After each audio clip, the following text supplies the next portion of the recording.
Good evening, everyone. Welcome to our Board of School Directors Academic Affairs Committee meeting. I'm happy to see you. I am Damian Johnston. I'm the Assistant Superintendent. This evening, we have a very full agenda for our virtual meeting, and so I wanted to just review that with you.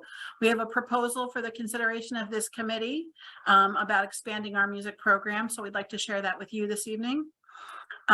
In our athletics and extracurricular project, we are looking at student and coach and family handbooks.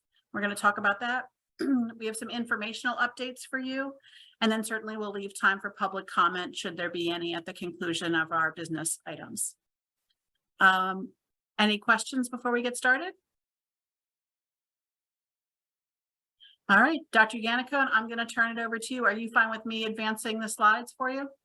Yes, that'd be great. Thanks very much. Mm-hmm. Well, for our school board committee members, you may recall last summer we spoke about investigating this semester the possibility of adding a strings program to our music ensembles and lessons for students. And so we're really happy to be able to bring a proposal for your consideration forward.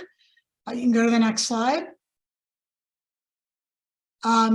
Each of our departments this year under Dr. Johnston's leadership have been developing vision statements. And this is the vision statement for our performing arts, music and theater departments. And we do believe that adding the strings program will contribute to this vision that our music and theater teachers have established this year as their goal.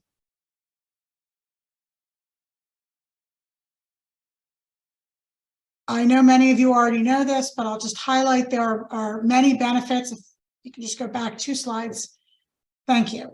There are many benefits for playing a musical instrument. Many of these benefits align very nicely with our profile of a graduate and the goals we have for skill development across our K through 12 schools. Next slide. We hired a professional educator who is a former president of the Pennsylvania Music Educators Association, Mr. Henry Perlberg, to do an analysis and assessment of our full music program.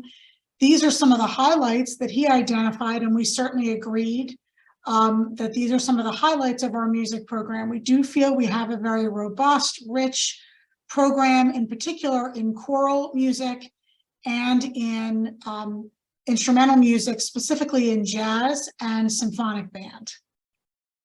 And as you know, we've been recognized for many years now as a National Music Merchants Association Best Communities for Music Education. And we're hoping to continue with that designation moving forward. You go to the next slide. Currently, we have a number of music ensembles. In chorus, we have 3rd and 4th and 5th grade chorus. In the middle school, we have chorus across the middle school, 6th and then 7, 8. And then we have several choruses at the high school, some of which are very specialized, like Spartan Singers or Sweethearts, and others that are for full group access. In the band, we have grade level bands. We begin symphonic band instruction in the 4th grade right now.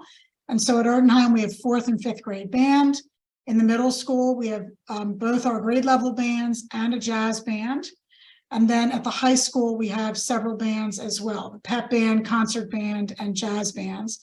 And we provide group lessons in grades 4 through 8 for students who are learning an instrument with us rather than with private music teachers.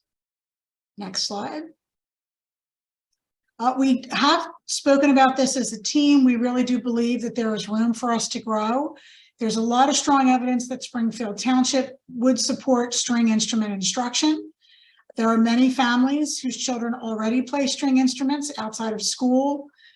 We know we have a very culturally diverse and very arts supportive community, and we already have some string students who participate in special performances with the band and musical pit orchestra and the chorus, etc., not only this year, but in previous years. And we do believe that providing string instruction would promote even more inclusion of students in our school curriculum and culture, a lot more diverse music making opportunities, equity of program offerings with neighboring school districts, and I'll speak about that in a few minutes. It'll enhance our already high-quality music department and strengthen our existing ties between the school and the community. Next slide. So the rationale for starting string students in the 3rd grade and the 6th grade, we worked very hard as a team, both an administrative team as well as with our music department, in considering when and how to begin string instruction. And you will be welcome to receive these slides at the end of the meeting. We'll make them public for the community, as well as provide them to our committee members, so you can click on these links. What you'll find is that approximately 50% of the districts in Montgomery County start in the 3rd grade with string instrument lessons. And then in 4th grade, about 8 districts do the same, and 1 district starts in 5th.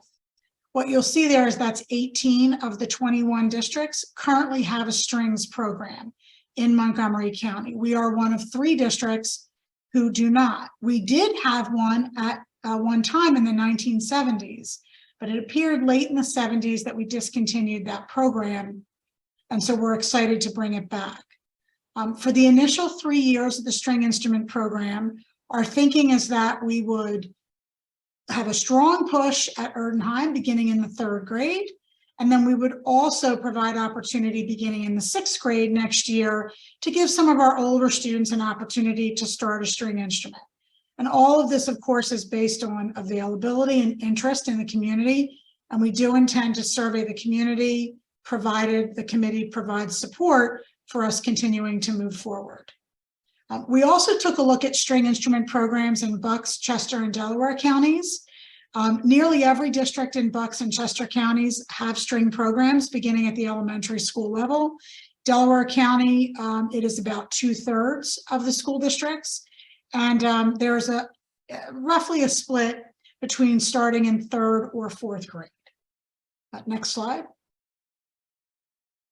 So we'd like to hire a string specialist. We would need 1 additional teacher, and that person's schedule would be in the 1st year, 3 days a week, or the equivalent of 3 days a week at Erdenheim, to really have a robust start in grades 3 primarily, with some additional options in 4th and 5th, depending on interest and availability. And then about 1.5 days or the equivalent at the middle school. And then a little bit of time at the high school to allow us to include some string ensembles for some of our high school students who might be interested in participating in a formal ensemble at the high school level. And then in addition to that, we know that the schedules can be flexible. Our principals have spoken with our music teachers, and we have some active interest in figuring out a way to make a schedule that will be reasonable for a new string specialist and also accessible for our students. We would also need to consider adding supplemental pay for some after-school rehearsal time for some of the more extensive ensembles. And as you'll see in a few minutes, we have worked all that out into next year's budget, and we do believe that we can afford this addition to the program. Next slide. So there are some infrastructure needs in facilities, instruments, and equipment. And this is the list that we've developed for Erdenheim. Again, our music specialist, Mr. Perlberg, worked with our music teachers. He met with each of them. He met with our principals. He observed lessons and programming over the course of the fall semester over several months, and in providing us these recommendations. So we have worked with our principals to identify ways that we can provide the resources here. And as you'll see in a few minutes with the budget, we believe that we can purchase the startup instruments that would allow students loaner instruments if they did not want to rent their own or couldn't afford to rent their own. One of the key elements of our discussion was making sure that string instruments would be accessible to all students in the community who are interested. Next slide.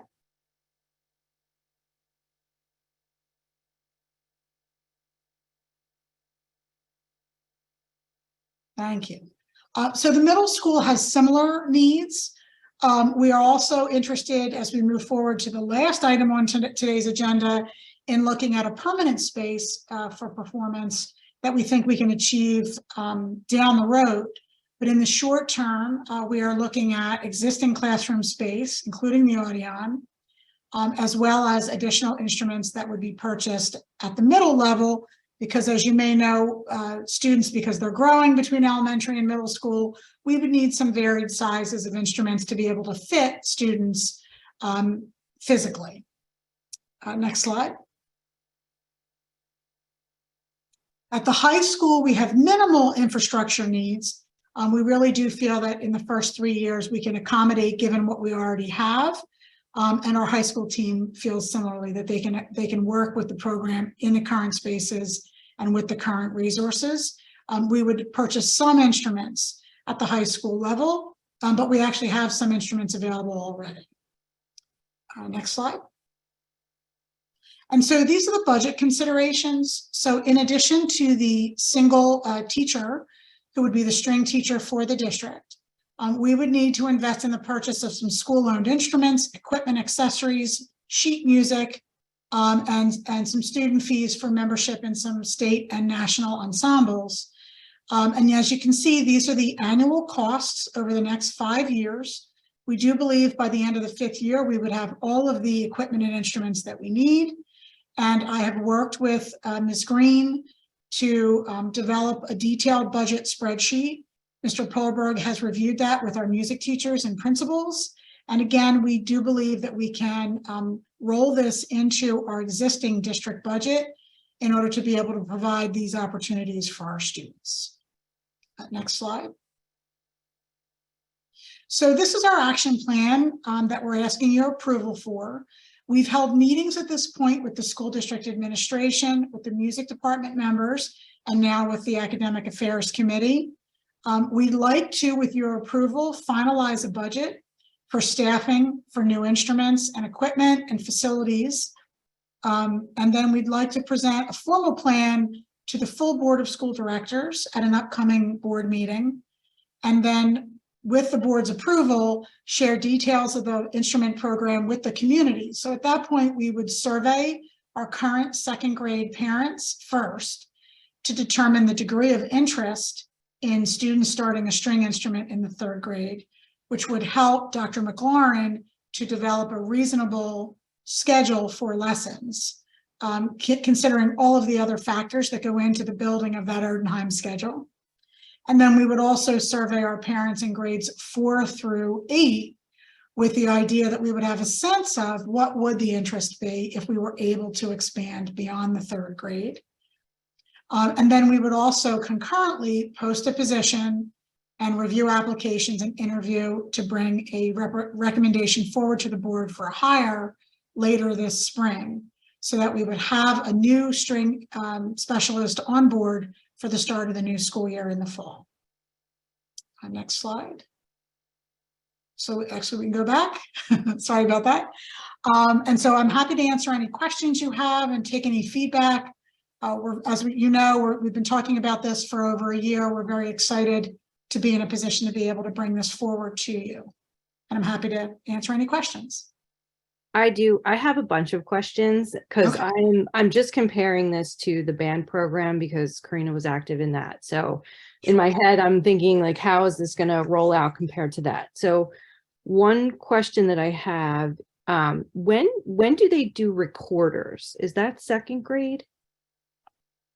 It is the primary school. Okay. Yes. They do it in 3rd grade. 3rd grade. Dr. Yannico. Oh, thank you. Okay, because that was kind of the precursor to the wind instruments that they would move on to band with. And I know that since we have such a well-known and fantastic band program, I'm wondering if you were planning on doing any sort of demonstrations of string instruments for the younger kids, just to try to drum up some interest? We certainly could do that at the 2nd grade. Dr. McLaurin, I believe we had a conversation with your team about that. Yeah, and definitely, I think that's part of what we were looking at trying to do sometime this spring would be to try to create an opportunity where and for when students transition from 3rd to 4th grade, we provide a night where we can showcase different instruments to engage students. And so we'd like to be able to do something similar for our students in 2nd grade sometime this spring to expose them to the instruments, get an opportunity to kind of feel, and then to also gauge some interest. And from there, that will give us an idea of which students might be interested to begin planning. And then maybe I was thinking like maybe you could have an assembly of, a string quartet or something that so that the kids could see them actually being played, professionally as well. Because they do get to see the older kids with the band instruments. Mm-hmm. So just to do a little PR before you launch it was my thought there. And the other question I had was with the band instruments, they have the option of renting to buy. Is that something that you're going to look into for these as well? Yes, all of our conversations have been with our existing instrument vendor, Zeswich, and we do intend to continue, and they have done a wonderful job of not only allowing for rent to own, but also when we have had need for a member of the community who has a child interested in a musical instrument, but not able to afford it, they have found a way to help us. So we have found them to be a really positive partner in being able to make sure that every child who has an interest in playing a musical instrument has access. Okay, thanks. They were my questions and thoughts. Oh, thanks, Gretchen. I appreciate that. And we would absolutely provide some information to families and to students before we would survey families. The preliminary guesstimate is that about 50% of the rising 3rd grade class would be interested in starting a musical instrument next year. So that's the preliminary number we had in our mind as we started to plan for what could be. But again, we'd like to survey so we could get a better clarity on whether or not our guesstimate is close or not. I'm sorry, can I just clarify? I heard you say our rising 3rd graders, but we mean the students who are currently in 2nd and rising to 3rd. Yes, correct. Is that right? Okay. Yes. Any other questions for Dr. Yannicone on the proposal? This is just a question. So if there is more interest, would you potentially have to hire more than one person to do this? Or would you cap like the amount of students that could be involved in it?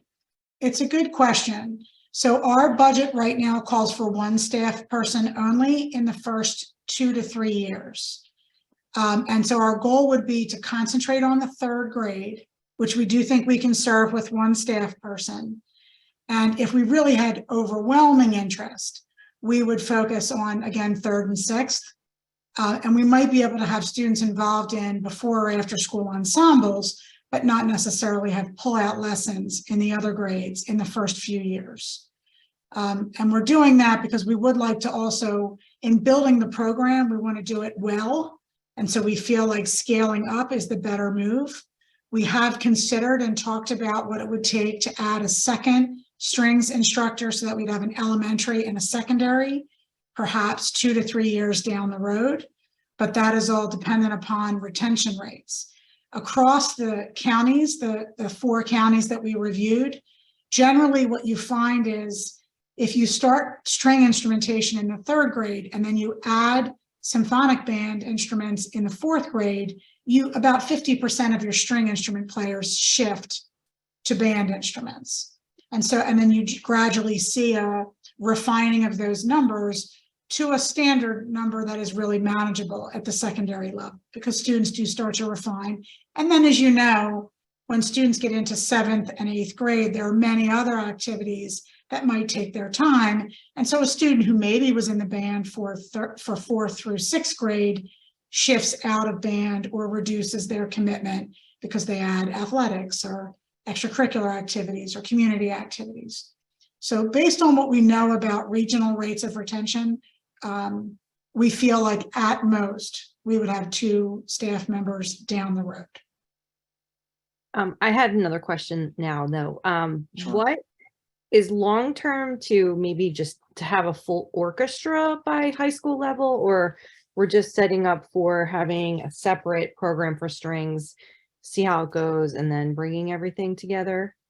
No, we would very much like to have a middle school and a high school orchestra as time progresses and an elementary orchestra.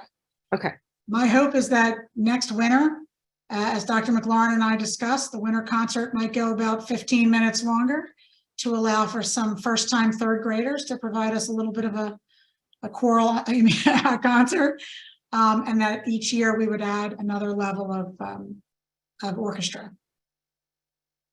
great, thanks. Absolutely. Again, this will all be based on the extent to which the community is interested and supportive. And so, you know, we anticipate that there will be good interest, given the fact that the majority of districts in the county have successfully had all three programs. So we see this as a real growth and return to right sizing for our music program moving forward. Dr. Etlin and Ms. Hubley and Mrs. Slipinski, if you could just let us know if you feel we're on the right track, then we will continue to work into the budget these numbers, and we'll bring a formal plan for approval to the school board later this spring. Okay. Yeah, I think you're on the right track. I'm excited about this. I think it's something, you know, needed and new. Thank you. And I would have to agree. I think it's a great program. And who's to say what after there may be some polling of the community, the interest that this may stimulate. So I think it's we're really on the right track.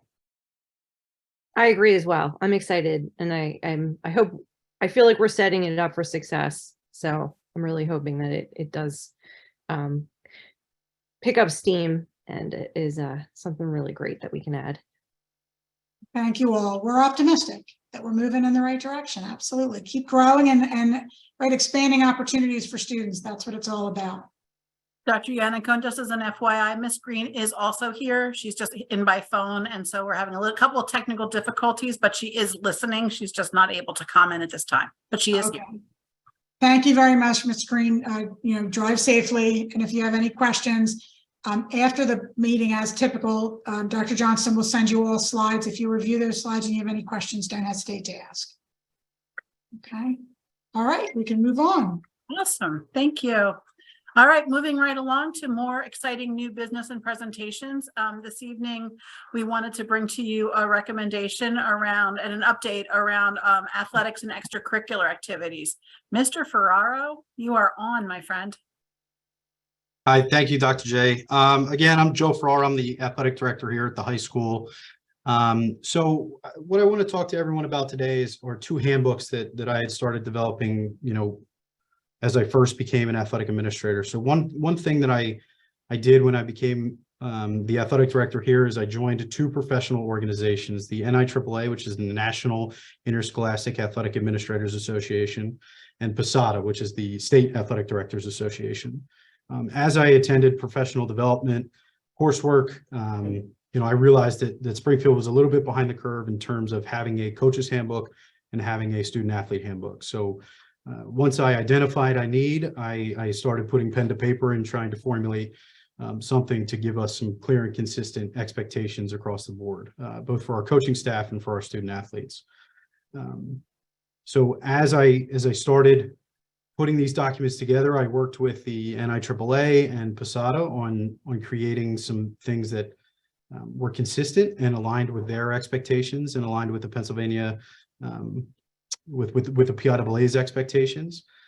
So for the coach's handbook, it contains common and not so common situations and scenarios for our coaching staff and how our school district is expecting them to handle those kind of things. And that's anywhere from selecting their squad, communicating with the public, attendance policies, legal expectations, you know, et cetera.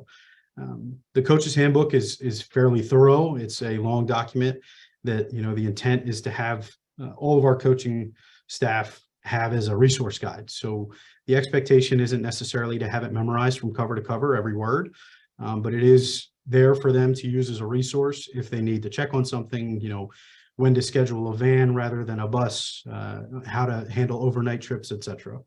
And the student athlete handbook is something for our students and our families, and it contains pertinent PIAA information that directly impacts our student athletes. You know, things like name, image, and likeness, which the PIAA just passed, and things that will directly impact their ability to participate in athletics while they're in high school and while they're in middle school. It also contains kind of some procedures and athletic department procedures that students should be aware of, how we handle academic eligibility, how our coaches are expected to handle squad selection and making cuts, attendance policies and when you can and cannot participate in athletics based on if you're in school or not.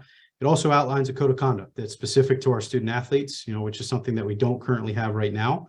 We use the school's code of conduct, but we did want to put some tangible ideas down on paper for what students are expected to do and what they can expect from the athletic department if there's a violation of that code of conduct.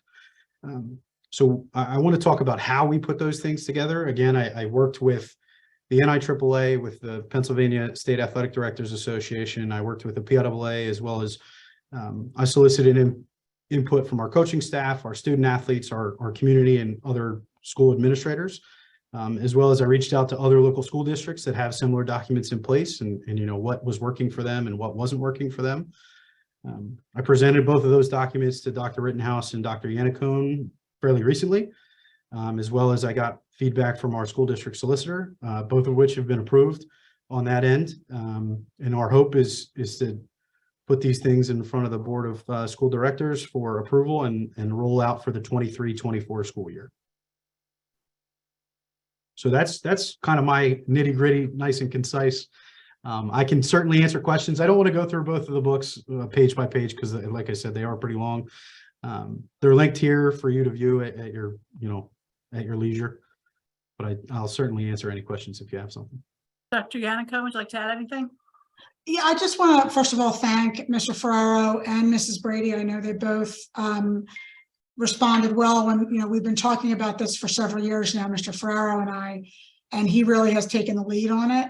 Also want to just highlight again something that he said just a few minutes ago, which is that in addition to pulling feedback and input from our student athletes and our coaches and members from around the region who have a handbook like this, we also made sure to have these documents reviewed by our solicitor very carefully to make sure that we are in alignment with board policy, that we're in alignment with state code, and that we're following best practices. So given the fact that the documents originated in some national guidelines that Mr. Ferraro worked very hard to bring forward in the document initial draft, and then that we've had them reviewed, I feel very comfortable recommending both documents for approval, but I do know that because they are not short documents, you may want to review them. And so we would bring them forward in February, or if you wanted more time, we could wait and bring them forward in March. The goal is that we would have them in place to provide to student athletes and families and coaches by the end of the school year, so that over the summer months, fall athletes and coaches could not commit them to memory, but familiarize themselves with the books. And so that we could begin to implement right away come the beginning of August when our fall season really kicks off. So they are linked in the slides that, again, Dr. Johnson will share with you, and we'll also make them available on the website. And if you have any questions, please ask. We're happy to answer them.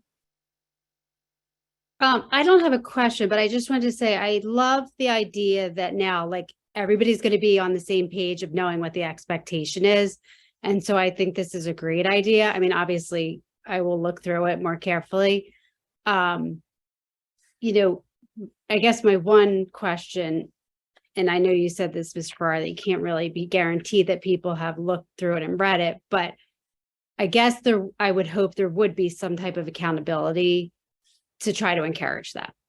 Yes, we're currently working on a system for athletic registration, and in a part of that conversation, we have spent a lot of time trying to focus on how can we ensure that families and student athletes, especially, are signing off, so to speak, that they have had the ability to view the document, read the document, and understand the document, and we can, make them attest to that fact. Seasonal presentation. Yeah, and Dr. Rittenhouse is also in my office here, so he's chiming in. He's telling me that I have a preseason meeting with all my coaches on a seasonal basis. this will be a huge topic of conversation as it's new to them. And I will, I try to meet with a fair amount of our student athletes on a regular basis. And this is something that I would certainly add to my agenda in presenting. I like what you said, like for them to have to sign off to say they did it. Now you can't guarantee that, but just then if something were to happen and you had to reference the handbook, you could say, remember you signed this and you said you looked at it. I think, Mrs. Healy, we've talked about this, I think, previously, and I know Dr. Johnson and I have received this feedback from Parent Advisory. I think both parents and student athletes and coaches are looking for clarity on expectations and consequences, and consistency. We've heard that from our student captains who meet on a regular basis with Mr. Ferraro. We've heard that from Parent Advisory. And I do think it puts the district, quite frankly, in a stronger position to have it published. The system that Mr. Ferraro has looked into is another way for us that we hope next year to streamline the experience for families. One of our equity goals is improving communications with families. And this is an example of that. And hopefully at a future meeting, we'll be talking a little bit about student information systems and family access points. And this will be one of them, where there will be an opportunity for students to sign as they do currently with the student handbooks. So we're excited about this. It's a really positive step forward. And I will reach out to the committee members for you to let us know when you've had a chance to review the handbooks so that you can feel comfortable if we bring them forward to the board for a full vote, just as we do the spring disciplinary code of conduct each spring prior to the following year and publishing the new agenda books. So it would fall into that process on an annual basis. Are there any other questions for us or comments, feedback about the process we've gone through? I don't. All right. Well, thank you very much. We will wait to hear from you and we'll bring it forward when you're ready. All right. Sounds good. Okay. So we have some informational updates. We wanted to make sure we got back to you on some things that we talked about earlier in the year. When I initially invited all of you to this evening's meeting, one of the things that I had shared was that we would be presenting to you the required comprehensive plan. The Pennsylvania Department of Education, as you're all well aware, requires that we do a comprehensive plan every 3 years. It is that time. It was due to the Department of Ed at the end of March, which required that we brought it to you all right now and to the board in February. A week and a half ago, we were taken by surprise one evening when we learned that the Department of Education has decided to postpone that due date due to some new updates of requirements. And so they have now postponed submission and required submission until October 31st of 2023. So we found that out a week and a half ago. And so they have, in fact, in order to implement some of the new regulations and requirements, we have a required training to attend in February to hear about the new requirements that have to go into the new plan. So instead of, that's why we moved around the agenda items a little bit and we're able to bring the strings proposal to you this evening. And so we are on a holding path right now, and we will talk more about that comprehensive plan as soon as I get clarity on what's expected. But I would anticipate, unless there's some major surprises, we will try to have that in front of you before the close of this year and just submit it early. We were nearly done when we learned of the changes, so we'll get that back to you. Dr. Yannicone, did you want to add anything else on that? Okay, great. Any questions from the committee? Great. We recently, as you probably know, on Friday, our students were at home because it was our professional development day for grades K through 8. And for the high school, because we're on a block schedule, on Friday was semester switch day, meaning that that was their one day of preparation to wrap up semester 1 in preparation for semester 2, which began today. And so in K to 8, I just wanted to let you know sort of what we were up to. We've talked before about the challenges that exist in finding substitute coverage. And you may remember that years ago, we used to, throughout the course of the year, do data days at the elementary level, where we would bring in a vast number of substitutes to cover for the classroom teachers to allow them during school days to go to and hold data meetings. Given the post-COVID realities that we have, our principals have had to be much more creative. And in October, and then again on Friday, on the 27th, they used those meetings, that time available to them for professional learning, to dedicate some time to looking at student data performance, review, and action planning. So K through 8 took some time to do that last week. At the elementary level, a new addition to the day, which was our first time, having a math focus as well as an ELA or language arts focus. So our math specialists in their new role that you got on board with last year helped to really outline and take a look at how our students are doing. Once the buildings and the faculty have had a chance to digest and review that information, Dr. Yannicone and I, over the next week and a half, will be meeting with all the building principals and their administrative team to take a look at their data and how they're doing towards that action plan we looked at with all of you in October. And then in our February academic affairs meeting, which, mark your calendar, February 13th, 5 o'clock, we'll be bringing an update to you on how students are doing this winter, as well as how we're all doing on those action steps we set out for ourselves in the fall. In addition to doing data days, they did some work at each of the buildings on authentic learning and innovation to align with our district goals. Each of the buildings dedicated some time to really looking at instructional practice and supporting their faculty and engaging in ways that they can support the learning that we've set for our students. So that happened. And that was well received today. All the feedback we've heard was that people enjoyed the opportunities to collaborate, to think about their practice, and most importantly, take that time to talk to one another about meeting the needs of our students that are coming to see them every day. Any of our building principals who are still with us, Dr. McLaurin, Mr. Fuller, Dr. Rittenhouse, anything I missed that you wanted to add? No? Good? Yep, you covered everything. Yep. Great. And the high school did their switch day. So they were all ready and geared up, ready to welcome students back this morning. So that was the excitement there. Any questions or comments on professional development? All right. Coming up on the, oops, I apparently didn't update my slide before I shared it. On the 17th of February is our next exchange day. You're well aware that we've moved to a personalized learning model for our teachers and our professional staff, where they can accrue hours in order to exchange. They work outside of their current school day in order to exchange a work day throughout the year. So we have 3 of them. We're coming up on day number 2. This time, as I review the logs from our faculty, it's really interesting to look at what they've been focusing on. Many of them are involved in curriculum revision projects and data review, so they're using some of their time to do that work. We've had a number of social studies specific initiatives where they went and did summer learning. They did in advance in the summer at the U.S. Constitution Center, looking at discourse and conversation in a social studies instructional space and how to demonstrate that knowledge. So they did some work at the U.S. Constitution Center and some virtual tours. We have staff who are looking at structured literacy. Coming out of Pennsylvania requirement is really understanding the way in which structured literacy exists, which is a shift from what we used to talk about as balanced literacy. We're moving to this idea of structured literacy, which I think we spoke about before. We have a number of faculty who have chosen to do some personalized learning in that area to make sure that they are understanding best practice for children in learning to read.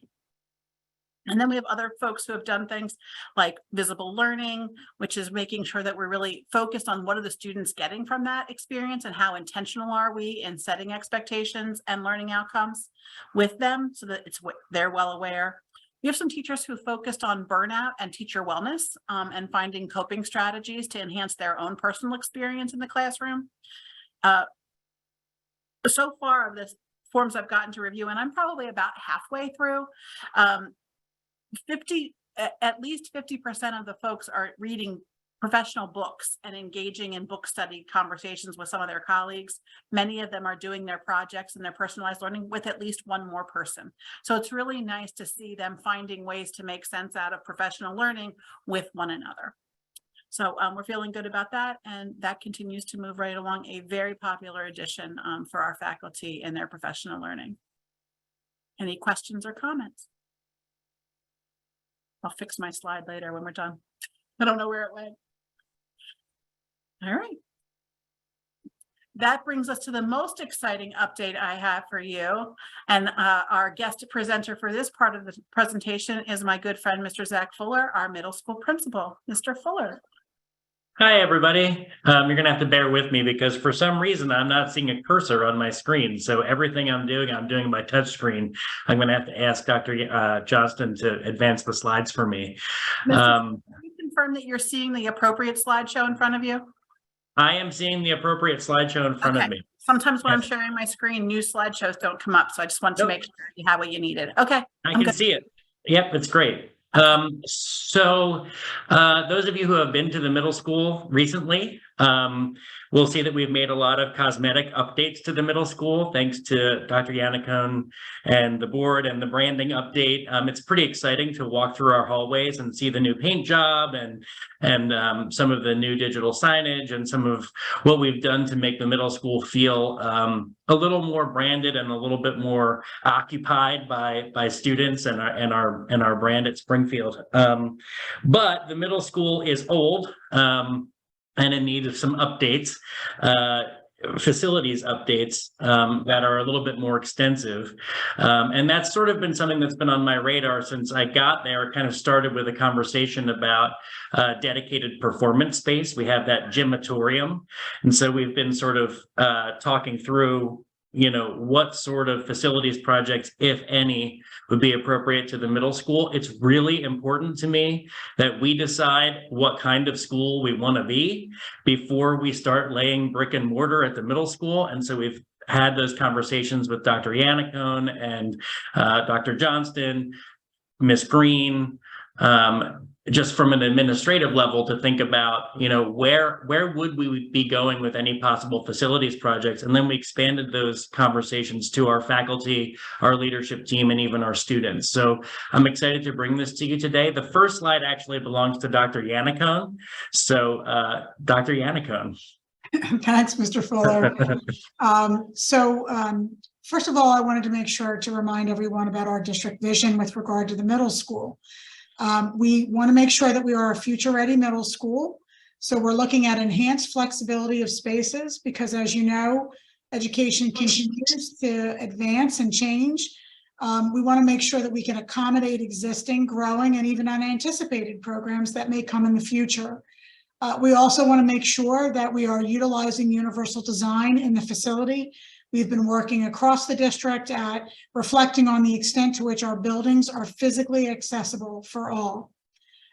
We also want to continue attention and commitment to our programs. And so, as you know, we have an athletic fields project that's wrapping up. We are working on some of the adjacent fields this summer. We brought that forward at a property committee meeting recently. We've been working on branding, as Mr. Fuller mentioned. Over the last few years, due to the increased enrollment, we've added 7 additional professional positions to lower class size, and we have increased our extracurricular programming. And then finally, with regard to financial allocation, Ms. Green and I have looked at 3 ways to allocate resources for these middle school projects. The first is in the smaller areas for recurring expenses. We've increased the building budget modestly to be able to support our students and the needs of the building. We have capital funds set aside for smaller projects.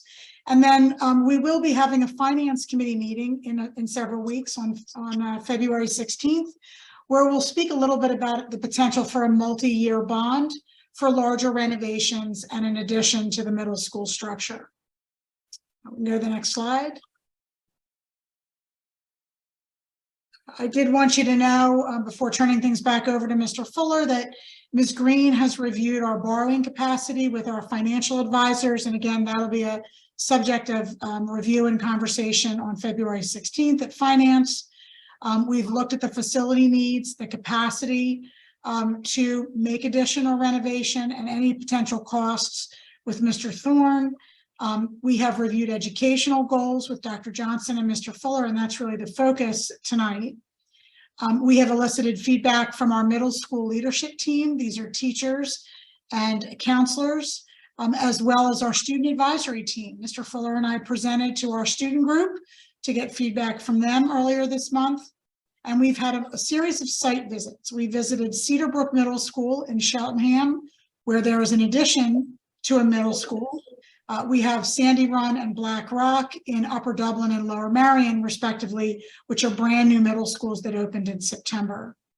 And then in addition to that, I've been able to visit a number of area high schools as part of the Suburban Study Council. So we've been able to get a lot of information about trends in construction and flexible classrooms. And you'll see some examples of that in some of the photos Mr. Fuller has prepared. Next slide. Mr. Fuller, this is all you. Yeah, thank you. So the picture on the right-hand side, I want to address. I have failed to address it in every previous presentation, so I'm going to address it with you, so Dr. Yannicka doesn't have to correct me again. But you can see in that picture on the right-hand side, we spoke to Dr. Thornton, or Mr. Thornton. He was able to assess where on the middle school property additions are possible. You can see with our proximity to 309 and then being hemmed in by Bergen Road and Paper Mill Road and our athletic fields, there's limited space for any addition that we would build. And certainly the project wouldn't encompass all of those areas that you see there from that aerial view. But those are the possibilities for areas where we can add to the middle school. You can see probably the largest areas are directly adjacent to the gym, between the gym and 309, where the asphalt basketball court is now. Where the car line circle exists currently with the between the library and the cafeteria. There's a large space that's available to us. And then, of course, the old car line circle where the flagpole is would be the other very large space that's available to us for any sort of building project on the middle school property. One of the hallmarks of middle school, one of the things that differentiates a middle school from a junior high school, is small teaming around a limited number of students where all teachers know all students. And in the 6 years that I've been at the middle school, we have not had that kind of small teaming. We've had about 8 or 9, sometimes 10 teachers working to support 200 students. And what that naturally does is decentralize the discussion in a team meeting from the student work to the teacher work, because not every teacher teaches every student on the team. So what we want to try and do is tighten up the teaming at the middle school. That's my major programmatic goal for the middle school, is to tighten the teaming so that we have 4 to 5 teachers serving 100 or so students that they all share in common and can all talk about in the team meeting. It helps to focus that conversation on the student when every teacher in the room knows every student on the team and has them in their classroom. And it also helps to allow teachers the freedom to divide the instructional time in the day so that they can use that more flexibly without having to send students to teachers off team who don't share the same planning period or the same students. And so that's a major goal for me in terms of moving forward over the next 3 to 4 years at the middle school. I'd like to consolidate those teams around the students. Another thing that we're working on is clinical space. We have a large clinical team at the middle school, 3 counselors, a school psychologist, a part-time social worker. We have visiting student assistance program counselors, visiting child and family focused counselors. We have related services people that come in, speech, physical therapy, OT, hearing. And so one of the things that I'd like to do is consolidate clinical services, because when a student is in crisis or a student is sick, the nurse is also part of the clinical team. I want to consolidate those services in a way that the student doesn't have to be a free radical in the hallway when they're sick or upset or in need of support, and rather we can wrap those supports around students. The thing that started this conversation was the idea that we were looking for a performance space. All of the people on this committee have had children go through the middle school, and you know that we have a gymatorium that isn't conducive to our wonderful performing arts program. And so I'd like to find a way to create a dedicated performance space for our theatrical and musical programs, which would come with music rooms centered around that space. Along with our clinical goals, we're also looking at flexible meeting spaces within the middle school so that there are available rooms to hold meetings with parents or for students to work in small groups or for teachers to have team meetings that exist in a way that our staff and students and community can work together, and they don't have to like find a corner of the library or sign out a conference room. We will have flexible spaces available to people who need to meet. And then of course, with a reorganized performing arts space, we would also reconfigure what the gym looks like, and hopefully repurpose our music rooms to dedicated health and fitness spaces. We would take our small fitness center and move it downstairs to where the music rooms are now, and then use the other music room as a dedicated health space for health instruction, and then repurpose the current fitness center in a way that I'll talk about in just a minute. There's some other things that we're looking at, but those are my major programmatic goals with this. So we can go to the next slide. One of the things that would come with tighter teaming would be making time in the day for both science and social studies. Again, you're all parents, you all of students who have come through the middle school. You all know that we alternate science and social studies instruction day by day at the middle school. I'd like to create an opportunity for students to have social studies and science all year long. Currently, we're not getting through either curriculum in a satisfactory way, at least to my mind. We have created social studies electives. They are humanities, project history, and civics to supplement our social studies program. Because we are not getting to those things in social studies class, because we do not have daily instruction. And in science, we've actually had to cull some units from the curriculum that are tested units in according to the state that we just simply aren't getting to because we don't have the time. So I would like to, when we tighten up the teams, I also want to create daily instruction for science and social studies at the middle school. And with that might come some classrooms that would be needed, because tightening the teams means that those teams need to be close to one another and have the space to operate. We also have some special education needs that would require us to have some new classrooms so that students have privacy as while they receive special education services. So we can click the slide again. We visited Cedarbrook. These are in order as they appear on your screen. On the left is Cedarbrook. That's a main entrance. You see the main entrance to Sandy Run Middle School in Upper Dublin, and then the main entrance to Black Rock Middle School in Lower Merion. One of the things our middle school doesn't have is a dedicated, obvious main entrance. It's hard to figure out where you're supposed to go when you come on the middle school campus. So if we can make that a part of this project, that'd be something I'd be interested in too. Can flip through there. And then these are some pictures of some classrooms that we saw. One of the things that we've been discussing is the furniture in the middle school classrooms, and making purposeful choices about what the furniture in those classrooms looks like, depending on the kind of instruction that's happening in the room. I'm told that the furniture of any bulk purchase of furniture for the middle school would be something that we think about perhaps wrapping up in whatever bond we took out to facilitate the construction project. Next slide. And that was Dan Ortiz, if you all remember Dan. He was caught in one of my pictures at Sandy Run. He's the principal there. You can see two counseling suites, sort of as what I'm talking about when I talk about a clinical suite, near the main offices in both Sandy Run and I believe that's Upper Moreland High School, right? Upper Merion High School. I get my uppers mixed up. That is you can see the counseling suites that exist there. I'd be looking to create something similar at the middle school so that we can consolidate our services. Sometimes a middle school student doesn't know what they need, right? They don't know if they need to see a counselor, a nurse, a psychologist, a counselor, a CFF counselor, like they don't know what they need. And so going to a clinical suite allows professionals to make decisions about how to help students in crisis. When I talk about small meeting spaces for communities and teams and students, this is what I mean.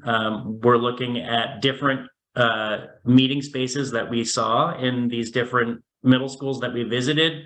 The one in the upper left was called a nest at Lower Marion.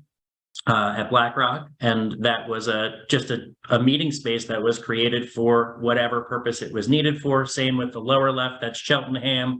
In the middle, Black Rock, again, there's meeting space, that's a public meeting space in the lobby. And then if I can move this over, Black Rock had a team meeting room in the upper right, and in the lower right, you see another meeting space at Sandy Run Middle School.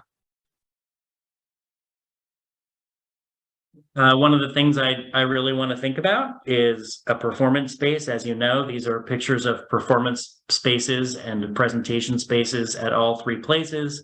Again, on the left, you see Cedar Brook. In the middle, you see Lower Marion. On the right, you see a large group space where teams can meet in Sandy Run, and above that, their auditorium. One of the neat things that we saw in Black Rock was this retractable, almost bleacher style auditorium where it was a large group meeting room, but then those bleachers come out electronically and those red seats you see flip up so that the large group room becomes an auditorium, which was very interesting. It maybe is a kill two birds with one stone situation. We can advance that slide. These are some of the music rooms we saw. I'm very interested in positioning music rooms around any performance space that we'd be looking at. You can see that there's space for storage of musical instruments within the room. And we also saw how they have their technology set up. We have similar technology to what you're looking at here at the middle school now, but they have a dedicated space for that technology. So that would be something for us to think about. Again, if we're looking at band, orchestra, and chorus, we'd want to create spaces for all three of those. And then finally, when we talk about repurposing our space, if we create a dedicated performance space, the question becomes, what do we do with the space that's currently taken up by the stage in the gym? And there are lots of ideas around that. One of them is to create a fitness center in that space or some sort of exercise room. It already has a beautiful wooden floor for that kind of work. And so you can see, if you really look hard on the right-hand side and look far away, you can see a fitness center that exists off the gym there at Upper Marion High School. And so students would be able to go from the gym to the fitness center in order to take part in their physical education and health curriculum. You can advance that. We also took a look at the cafeteria. One of the things that we heard from our facilities director was that the cafeteria is too small, the kitchen area. And so these are some pictures of some cafeterias that we saw where that has been expanded. You can see they are more food court style cafeterias. There's also a quiet lunch area at Sandy Run Middle School for students who want to be or need to be in quiet lunch. And so that was an interesting thing. Our students in the student advisory had a lot to say about the cafeteria. So we'll be talking more with them about what the cafeteria needs to look like. If you would advance the slide. And then finally, these are some more pictures that we took on our site visit. Again, flexible furniture, collaborative spaces, accessible spaces to our students. And so I think that is the last slide in the presentation. This would be for you, Dr. Yannicone. Yes, thanks very much, Mr. Fuller. Sure. So we presented this presentation to Property Committee several weeks ago. We will have financing conversation at Finance on February 16th.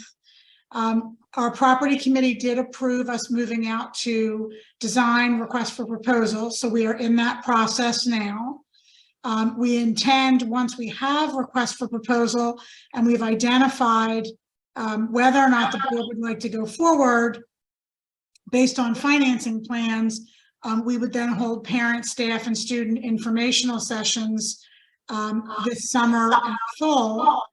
And then we would have a target for the project to be completed in September of 2027. So for about 4.5 years from now, understanding that the design phase and financial phase takes about 2 years, and then it's about 2 years for construction.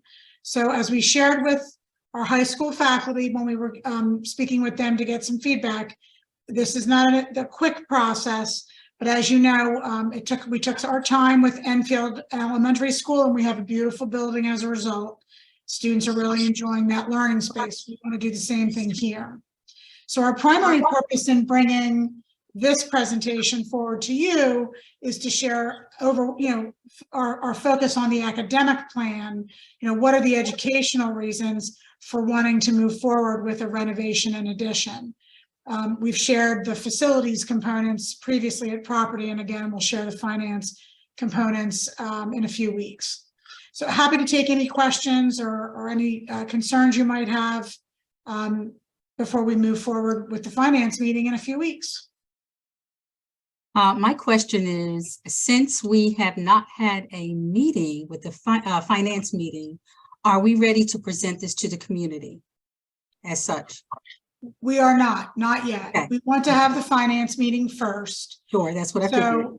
So, so the finance meeting will be the 16th. Okay, Financial advisors coming to that meeting to share options for the board's consideration. And then we would move through the spring with the budgeting process and a full board discussion before we would then in the summer and fall start having informational sessions with the community. So we want to take our time, do this in a stepwise process. We'd also like to see whether or not the design on architect services come back in the realm of the estimates we have. Currently, and this is delving a little bit into the finance committee, but currently there is a square foot estimate per square foot that construction firms will provide to school districts. And so we have gathered those estimates from some of these recent builds in the region in order to determine what would be an appropriate borrowing plan. And we want to be reasonable about this. We are not in a position as a district, nor do we think it's necessary, as some other districts have done, to build a brand new middle school. Very recently, Happer Horsham just had an approval for another new middle school. We do feel that with a renovation and addition project, we can be more fiscally prudent, but get this, in the end, get the result that we are looking for in a modern, flexible, accessible space for our middle schoolers moving forward. But again, that'll be a conversation for the board to have. And we can, once we have some design sketches, we can take a look at whether it's meeting the needs of the community. And obviously come back to you if we feel like we need to make any adjustments. thank you very much. Dr. Yamahan, sorry. I'd like a reminder of the enrollment, current enrollment and projected enrollment coming up, because I just don't remember that data. Sure. I don't know if it's worth doing another study. We actually did a study last September. We do a study roughly every 10 to 12 years. Okay. So our study was last fall. I'm happy to reshare that with the board. The estimate was within 3 percentage points of current enrollment, plus or minus. And currently we are actually at, based on our K-12 enrollment, this year is the bubble for the middle school at roughly 620 students. Looking at our K through 5, that bubble will move into the high school over the next 3 years, and we should settle on or around 600 going into the next decade, based on all of the analysis that was done in that study by the county. And that number, if I remember from when we were looking at the new Enfield building and the renovations at the high school, the architecture firms add a percentage to that so that we're not any more than, I think it's like 75, 80% capacity with the new renovation. So they would be adding an additional like 20% onto that 600, just so we're not maxed out the minute that the building opens. Understood. Yes, I think those are the conversations that we'll obviously be having moving forward with property, with academic affairs, and with finance. We want to make sure that all three committees are fully informed, and that obviously the public will be fully informed. We'll follow a very similar process to the Enfield project, unless members of the board have any recommendations for any shifts. We absolutely, even though we've had wonderful experiences with our current design and engineering firms and construction firms, we will go out for full request for proposal to make sure that we're doing the best we can for the community on all fronts. And this is the first step, right? Sharing with you where our team has been working for the last 6 months. And Mr. Fuller's done a great job with his team in being really reflective about ways that we can grow as a school community.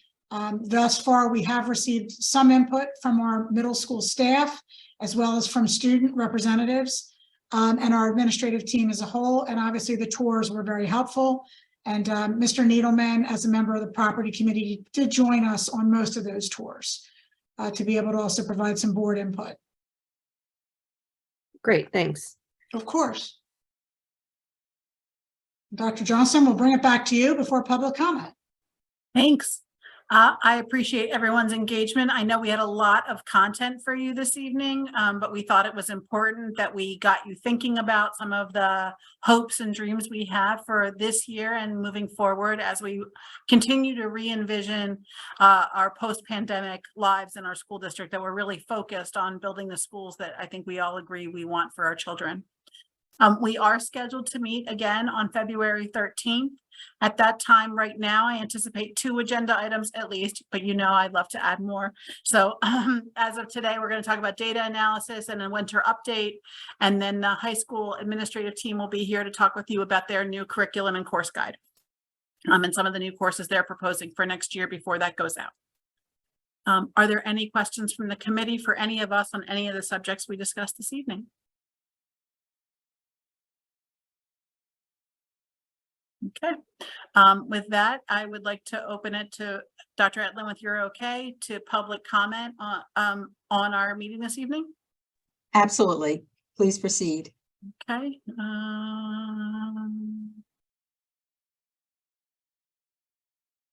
If there's anyone, I know we have 3 public attendees attending this evening. If anyone would like to raise a question or a comment for our team.